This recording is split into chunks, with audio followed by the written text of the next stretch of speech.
Now we are going to discuss about a quantitative, autosomal, recessive, genetic human disorder. Now what that is? Too many terms, right? It is thalassemia.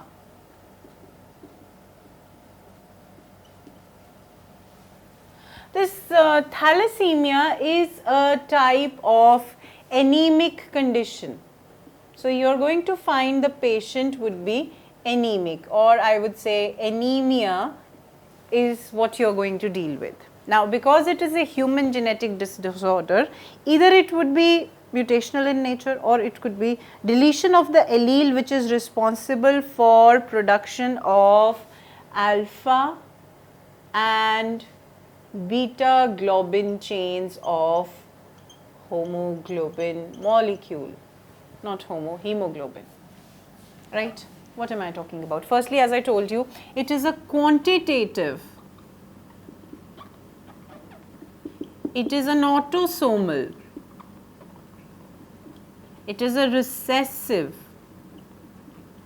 disorder of blood, okay, and blood, that too in it affects the hemoglobin molecule.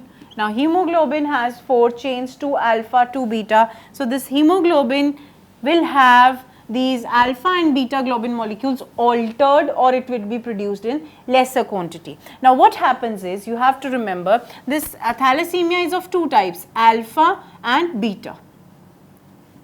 In alpha we are dealing with chromosome number 16, and in beta we are dealing with chromosome number 11.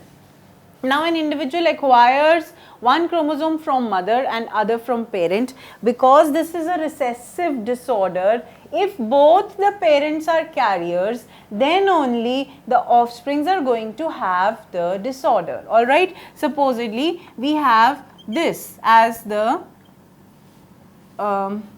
carrier mother and this as the carrier father, then only there is a probability of having an individual or an offspring who is suffering from the disease, okay, because it is a recessive autosomal disorder. Moreover, it is quantitative disorder. That means due to the absence of this diseased recessive gene, there would be decline in production of something, okay. The protein that these particular genes are coding or alleles are coding, they would be produced in lesser quantities. So that is why this is a quantitative disorder. And what it produces, in one case it produces alpha globin chain and in other case it produces beta globin chain. How does it occur? Either there is going to be mutation, either it is going to be the mutation which will be a cause, or it could be deletion of chromosome itself, okay. Mutation or deletion could be the reason. Now if it happens that in chromosome 16 there are 2 HbA1 gene and 2 HbA2 genes on chromosome 16, 2 of them come from mother, 2 of them come from father. Supposedly mutation or deletion occurs in these of the genes on chromosome number 16. The patient suffering from thalassemia will, out of the 4 I am talking, out of the 4, if the mutation or deletion has, then the patient who is suffering from thalassemia will have lesser formation of alpha globin chain in the hemoglobin molecules. That is why it is quantitative. Similarly, in the case of beta type thalassemia, at chromosome number 11 we have the gene HBB, okay.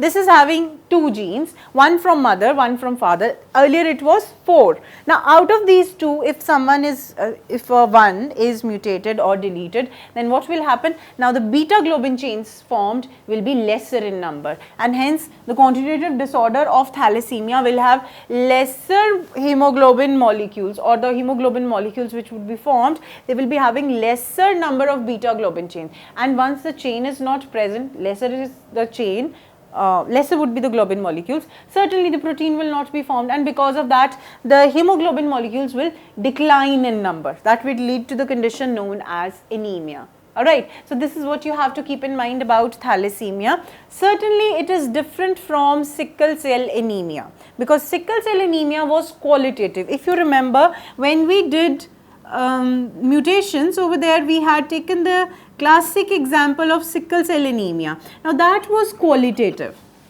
Why it was qualitative? Because a specific thing was totally absent and it was replaced by something. When it was replaced by something, it led to a condition where hemoglobin could not be formed. Over here, the quantity being lesser hemoglobin is being formed and it is leading to anemia. That is why thalassemia and sickle cell anemia are totally different types. Okay.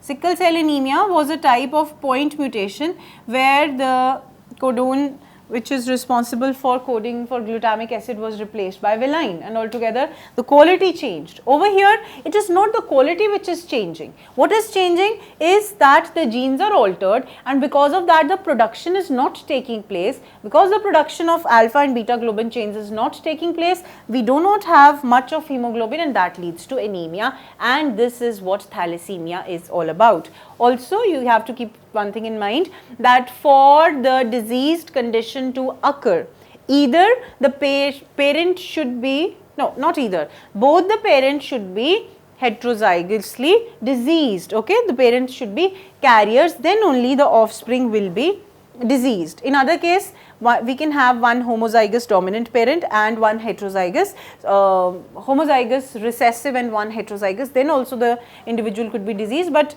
classic way of showing it is that both the parents are carriers and the offspring is thalassemic. So this is all you have to keep in mind when we talk about thalassemia as an autosomal recessive genetic disorder found in humans.